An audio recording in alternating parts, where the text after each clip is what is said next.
EU's controversial environmental restoration law takes effect this weekend. Finnish government's 3-month unemployment rule faces strong backlash. Massive public sector job cuts loom in Finland amid budget-saving measures. Elderly man killed in e-scooter collision in Espoo, police investigating. This weekend, the EU's controversial environmental restoration regulation will officially come into effect. The first task for Finland and other member states is to develop a detailed national plan on implementation measures, with a 2-year deadline to complete it. Environment and Climate Minister Kai Mikkonen predicts that the costs could reach billions of euros, but the exact cost for Finland remains unclear. The EU requires the restoration of 1/3 of degraded ecosystems by 2030. Mikkonen emphasized that Finland needs private sector involvement to secure the necessary funding for restoration activities.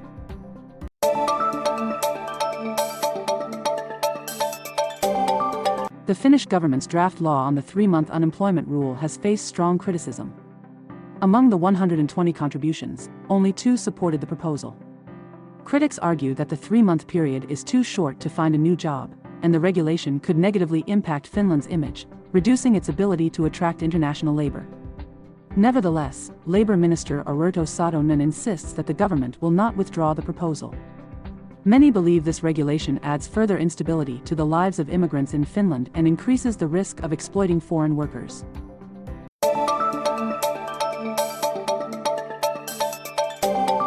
The Finnish government is implementing a major budget-saving program in the public administration sector, which is expected to result in the loss of thousands of civil service jobs in the coming years. However, unions remain optimistic that the negative impact will not be as severe as initially feared. According to union representatives, the reduction in staff could reach thousands during the government's term, but most of the decrease can be managed through retirement and other natural measures, rather than large-scale layoffs.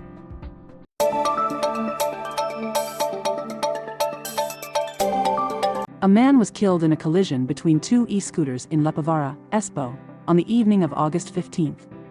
According to initial reports, the victim was an elderly man crossing the street when he was struck by a younger person on an e-scooter at high speed. After the collision, the perpetrator immediately fled the scene. The police are currently investigating the incident on charges of serious traffic safety violations, causing death through negligence, and fleeing the scene. The person involved reported themselves to the police on August 16th.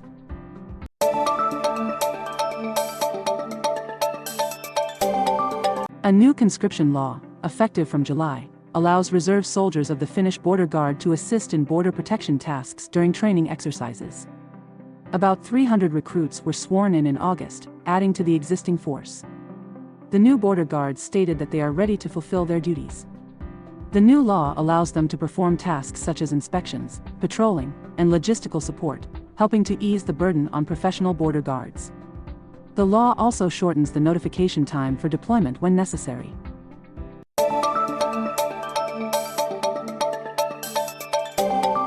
Incidents involving gas pipelines and undersea cables are drawing attention in the Baltic Sea region. The Baltic Connector, a gas pipeline between Finland and Estonia, has been damaged, and currently, a Chinese cargo ship flying the Hong Kong flag is suspected to be the main cause. Meanwhile, Nord Stream, the gas pipeline from Russia to Germany, was destroyed by explosions in September 2022. Recently, there have been suggestions that Ukraine was involved in this sabotage, although the country has denied it. Investigations are ongoing to determine the exact cause and responsibility.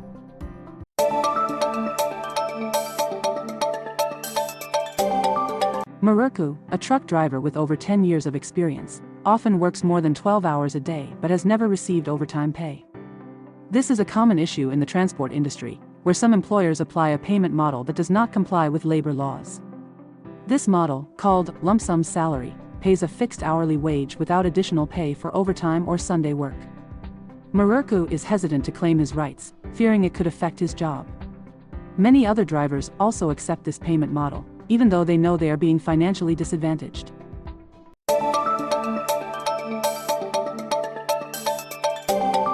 Currently, many new schools in Finland are adopting flexible learning spaces to ensure a quiet environment for students. Instead of large, open classrooms, schools are being designed with adjustable spaces that can be divided into smaller rooms according to teaching needs. For example, the city of Kuopio has decided that all new schools will have these flexible spaces. The goal is to create a learning environment that adapts to the declining number of students while allowing these spaces to be used for other purposes without major renovations.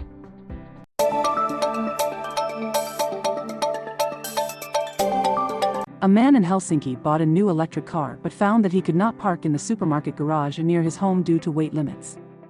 Personal cars have become significantly heavier in recent years, especially electric vehicles. Petrio James, the car's owner, realized that his vehicle exceeded the 2-ton weight limit of the parking lot. This forces him to comply with signage and avoid areas with low weight limits. Parking facilities in Finland typically have weight limits ranging from 1.8 to 3 tons.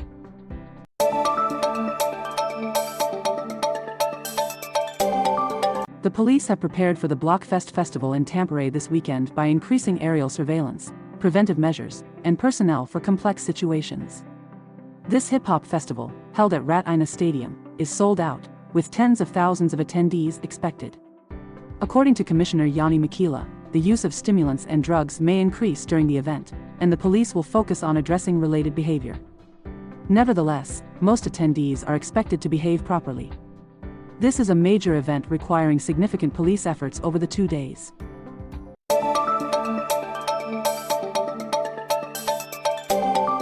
A lynx appeared in a yard in Lappi and caught a rabbit right by the corner of the porch. This rare incident was captured on video.